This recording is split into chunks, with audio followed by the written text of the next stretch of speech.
નમસ્કાર વીએસ ન્યૂઝમાં આપનું સ્વાગત છે। રાજુલા શહેરમાં કાઠી ક્ષત્રિય સમાજ દ્વારા પ્રાંત અધિકારીને આવેદનપત્ર પાઠવ્યું।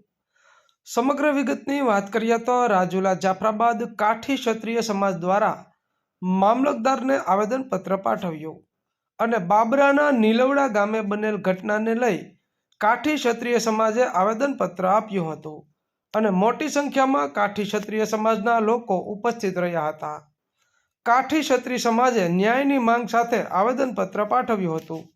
તો આવા અવનવા સમાચારો જોવા માટે જોતા રહો વીએસ ન્યૂઝ। આજરોજ કાઠી ક્ષત્રિય સમાજના ભાઈઓ અમારા કાઠી સમાજના દીકરી પા ઉપર જે દલિત સમાજના કાઠી સમાજ વચ્ચેનો જે માનસિક ત્રાસ ત્યાંના અધિકારીઓ સ્ટાફ દ્વારા જેનું નામ અંદર નાખીને માનસિક ટોર્ચર કર્યો।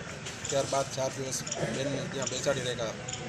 પછી બેને એ બધાના અધિકારીનો ત્રાસથી એસિડ પી હાલ બેન સિવિલમાં છે, સિરિયસ કેસ છે। તેને લઈને અમે કાઠી સમાજની લાગણી ખૂબ દુભાણી છે। તો અમે કલેક્ટર સાહેબને આવેદનપત્ર આપવા એવા છીએ। કાઠી સમાજના બધા યુવાનો ને જલ્દીથી જલ્દી અમારા બેનબાને ન્યાય મળે તેવી અમારી માંગણી છે। આજરોજ રાજુલા મામલતદાર સાહેબને આવેદનપત્ર રાજુલા કાઠી ક્ષત્રિય સમાજ આપવા આવેલું હતું।